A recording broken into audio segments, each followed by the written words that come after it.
আসসালামু আলাইকুম ভিউয়ার্স, আশা করি সবাই অনেক ভালো আছেন। তো থাম্বনেল দেখে বুঝতে পারছেন আজকে আসলে আমাদের ভিডিওর মূল উদ্দেশ্য হচ্ছে কিভাবে আপনার গুগল ভয়েস ইউজ করবেন।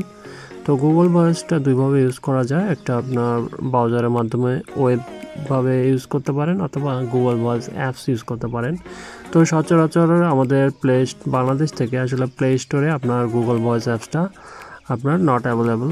তো এখন আপনারা কি করবেন, তো গুগল ভয়েস অ্যাপসটার জন্য আপনারা একটা যে কোনো ব্রাউজার থেকে আপনারা জাস্ট সার্চ করে একটা ওয়েবসাইট থেকে আপনারা ডাউনলোড করে নেবেন। সেক্ষেত্রে এখন আপনারা কী করবেন, তো ব্রাউজারে যাওয়ার পরে আপনারা লিখবেন হচ্ছে গুগল ভয়েস এপিকে। এটা লেখার পরে আপনারা সার্চ দিবেন। সার্চ দেওয়ার পরে আপনারা অনেকগুলো ওয়েবসাইট পাবেন। তো এখানে সফটওয়্যারিং.com এটা আছে। তো এই ওয়েবসাইট থেকে আমি সাজেস্ট করব, এখান থেকে খুব সহজে নেওয়া যাচ্ছে। তো এখান থেকে নিয়ে আপনি এপিকে ডাউনলোড এর উপর ক্লিক করবেন। তো ইওর ডাউনলোড হ্যাজ স্টার্টেড, এখানে দেখতে পাচ্ছেন লোডিং হচ্ছে। তো লোডিং হওয়ার পরে কিছুক্ষণের মধ্যে এই যে দেখেন ডাউনলোড। তো ডাউনলোডে আপনি ক্লিক করবেন। ডাউনলোডে ক্লিক করার পর আপনার ডাউনলোড হয়ে গেলে ওপেন করবেন। ওপেন করে আপনারা ইনস্টল করে নেবেন। তো ইনস্টল করার পরে এটা আপনার এই যে অ্যাপসটা চলে আসবে, আপনার হোম পেজে চলে আসবে। তো এখান থেকে আপনারা কী করবেন, তো এখান থেকে আপনারা জাস্ট অ্যাপসটি ওপেন করবেন। অ্যাপসটি ওপেন করার পরে এখান থেকে আপনার যদি গুগল ভয়েস জিমেলটা আপনার ফোনে আগে থেকে লগ ইন করা থাকে তবে সেক্ষেত্রে এভাবে দেখাবে, বা অন্যান্য আপনার জিমেল যেগুলো লগ ইন করা আছে সেগুলো আপনার এভাবে দেখাবে। তো আপনারা যদি চান, আপনার মনে করেন যে যদি আপনার আগে থেকে লগ ইন করা থাকে সেক্ষেত্রে শুধু সিলেক্ট করে দিলে আপনার কন্টিনিউ অ্যাজে চলে যাবে। আর আপনি যদি চান যে নতুনভাবে লগ ইন করবেন সেক্ষেত্রে অ্যাড অ্যানাদার অ্যাকাউন্টে ক্লিক করবেন। তো আমার যেহেতু আগে থেকে লগ ইন করা আছে সেজন্য আমি আমার সেই জিমেলে ক্লিক করে দিচ্ছি। তো ক্লিক করে দেওয়ার পরে কন্টিনিউ অ্যাজে এখানে ক্লিক করে দেবো।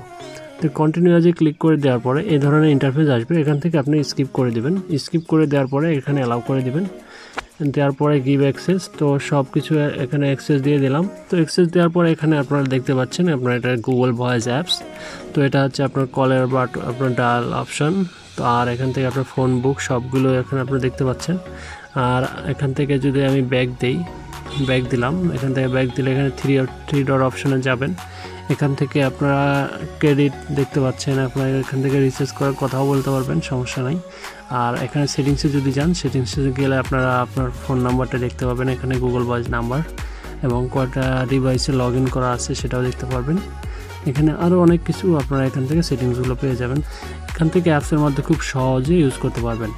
আপনারা যখন আপনারা কোনো SMS বা কিছু কোড পাঠাবেন সেক্ষেত্রে যে এখানে আপনার মেসেজ আসে জমা হবে, এখান থেকে আপনারা কোড ভেরিফিকেশন কোড সবগুলো এখান থেকে আপনারা নিতে পারবেন। যে কোনো ভেরিফিকেশনের অনলাইন যে কোনো ভেরিফিকেশন, ফেসবুক, টুইটার, আপনারা হোয়াটসঅ্যাপ যেটাই বলেন না কেন এই নাম্বার দিয়ে আপনারা খুলতে পারবেন। তো এখানে কোডগুলো আসবে, এই কোডগুলো ইউজ করে আপনারা ভেরিফিকেশন কমপ্লিট করতে পারবেন। শুধুমাত্র ভেরিফিকেশন নয়, আপনারা এখান থেকে চাইলে কথা বলতে পারবেন, বিদেশি যে কোনো নাম্বারে আপনারা কথা বলতে পারবেন। তবে সেক্ষেত্রে কী করতে হবে, আপনাকে এখানে ক্রেডিট কিনতে হবে। সেখানে ক্রেডিট কেনার জন্য এখান থেকে আপনাকে অবশ্যই রিচার্জ করতে হবে। তো বুঝতে পারছেন আশা করি যে কীভাবে আসলে গুগল ভয়েস অ্যাপসটি ইউজ করবেন। আপনারা প্লে স্টোরে যেহেতু গুগল ভয়েস পাবেন না, সেক্ষেত্রে একটা ওয়েবসাইট আপনারা গুগলে সার্চ দেবেন। সার্চ দিয়ে এপিকেটা ডাউনলোড করবেন। এপিকে ডাউনলোড করে এখানে আসলে লগ ইন করবেন। লগ ইন করলে আসলে এই ধরনের ইন্টারফেস আসবে। এখান থেকে আপনারা এই কোডগুলো পাবেন মেসেজ অপশন থেকে। আর আপনারা যদি ডায়াল করে কথা বলতে চান সেক্ষেত্রে ওইগুলো ফোন নাম্বার থাকবে, এখান থেকে আপনারা টাইপ করে কল করে আপনারা কথা বলতে পারবেন যে কোনো দেশের নাম্বারে। তো আজকের ভিডিও এতটুকুই। তো ভালো লাগলে অবশ্যই আমার ভিডিওটি লাইক কমেন্টস করে দিবেন, চ্যানেলটিও সাবস্ক্রাইব করে দিবেন।